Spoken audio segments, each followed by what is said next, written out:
علیکم، آپ دیکھ رہے ہیں بول نیوز، میں ہوں مونس رضا اور میں ہوں آپ کے ساتھ پلوشہ محمود۔ بلیٹن کے آغاز میں سب سے پہلے آپ کو خبر دے رہے ہیں کہ ایران کے ساتھ مذاکرات جاری ہیں، کسی بھی ممکنہ معاہدے میں ایران کو جوہری ہتھیار رکھنے کی اجازت نہیں دیں گے۔ امریکی صدر ڈونلڈ ٹرمپ نے ایک بار پھر امریکی موقف بتا دیا، کہا کہ ہم نے ہرمز کی آہنی ناکہ بندی کر رکھی ہے، ہم آبنائے ہرمز پر ٹرانزٹ فیس نہیں چاہتے، ہم نہیں چاہتے کہ افزودہ یورینیم ایران میں رہے، امریکہ کا آبنائے ہرمز پر کنٹرول مکمل ہے۔ امریکہ آزاد بین الاقوامی آبی گزرگاہ دیکھنا چاہتا ہے اور کسی قسم کے ٹول یا فیس کی حمایت نہیں کرتا، اور ادھر امریکی وزیر خارجہ مارکو روبیو نے بھی رد عمل دیتے ہوئے کہا ہے کہ ہرمز بین الاقوامی آبی گزرگاہ ہے، ایران اگر جہازوں سے ٹول لیتا ہے تو واشنگٹن اور تہران کے درمیان کسی بھی ممکنہ معاہدے کا قابل عمل رہنا مشکل ہو جائے گا۔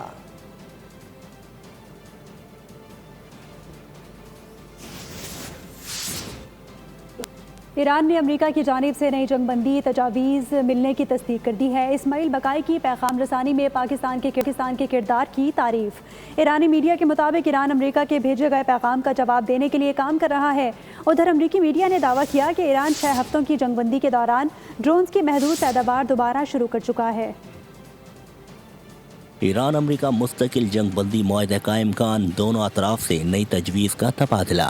ترجمان ایرانی دفتر خارجہ نے امریکہ سے نئی جنگ بندی تجاویز ملنے کی تصدیق کر دی۔ اسماعیل بقائی نے پیغام رسانی میں پاکستان کے کردار کو سراہا۔ ایرانی خبر رساں ایجنسی کے مطابق ایران امریکہ کے بھیجے گئے پیغام کا جواب دینے کے لیے کام کر رہا ہے۔ تہران میں وسیع فریم ورک، بعض تفصیلات اور اعتماد سازی کے اقدامات پر گفتگو جاری ہے۔ امریکہ کے بھیجے گئے پیغام نے کسی حد تک اختلافات کم کیے ہیں، لیکن ان اختلافات کو مزید کم کرنے کے لیے واشنگٹن کی جانب سے جنگ کی دھمکیوں کا خاتمہ ضروری ہے۔ دوسری جانب غیر ملکی میڈیا کا کہنا ہے کہ ایران 6 ہفتوں کی جنگ بندی کے دوران ڈرونز کی محدود پیداوار دوبارہ شروع کر چکا ہے۔ ایران فوجی اور صنعتی صلاحیتیں توقعات سے زیادہ تیزی سے بحال کر رہا ہے۔ میں سب سے پہلے آپ کو بتاتے چلیں 75 سال پہلے شروع ہونے والا سفر آج ویدر اسٹریٹجک کوآپریٹو پارٹنرشپ میں بدل چکا ہے۔ صدر مملکت آصف علی زرداری کا پاکستان چین سفارتی تعلقات کے 75 سال مکمل ہونے کی تقریب سے خطاب۔ پاکستان اور چین نے ہمیشہ ایک دوسرے کے بنیادی مفادات کا دفاع کیا۔ وزیر اعظم شہباز شریف نے کہا ہے کہ فخر ہے کہ دنیا چین کے بغیر ترقی نہیں کر سکتی۔ پاکستان نے ہمیشہ ون چائنا پالیسی کی حمایت کی ہے۔ سیلاب ہو یا کوئی بھی آفت، چین نے بے مثال ساتھ دیا۔ چین کی نیشنل پیپلز کانگریس کے اسٹینڈنگ کمیٹی کے وائس چیئرمین بولے، صدر پاکستان اور وزیر اعظم کا شکریہ کہ تقریب میں تشریف فرما ہیں۔ پاک چین سفارتی تعلقات کے قیام کی 75ویں سالگرہ، اسلام آباد میں پرووکار تقریب کا انعقاد کیا گیا۔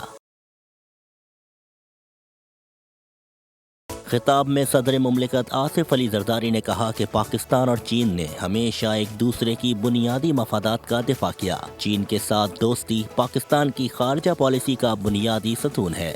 Friendship with China is the cornerstone of Pakistan's foreign policy, which enjoys total public, political, institutional support in Pakistan. Thus, the relationship has enjoyed continuity across generations. National People's Congress of China کی قائمہ committee کے vice chairman شائڈی Fang بولے، اسلام آباد جیسے خوبصورت شہر میں ہونا اور پاکستانی دوستوں کے ساتھ مل کر اس یادگار تقریب میں شرکت کرنا میرے لیے باعث مسرت ہے۔ China stands ready to work with Pakistan to implement the important consensus reached between President Xi Jinping and leaders of the Pakistani side. China-Pakistan relations are characterized by a high degree of political mutual trust. Pakistan اور چین کے ثقافتی لباس میں موجود بچوں نے tableau پیش کیا۔ پاکستان اور چین کے معروف گلوکار نے آواز کا جادو بھی جگایا۔ تقریب کے اختتام پر صدر مملکت آصف علی زرداری، وزیر اعظم شہباز شریف نے چینی معزز مہمانوں کے ہمراہ کیک کاٹا۔ شہداء اور غازی قوم کا ہمیشہ قائم رہنے والا فخر ہے۔ شہداء کی عزت اور قربانی ہر پاکستان کے لیے مقدس امانت ہے۔ فیلڈ مارشل سید عاصم منیر کا GHQ میں پاک فوج کے افسران اور جوانوں کو عسکری اعزازات دینے کی تقریب سے خطاب۔ پاک فوج اور قانون نافذ کرنے والے اداروں کی آپریشنل تیاری اور غیر متزلزل عزم کو بھی سراہا۔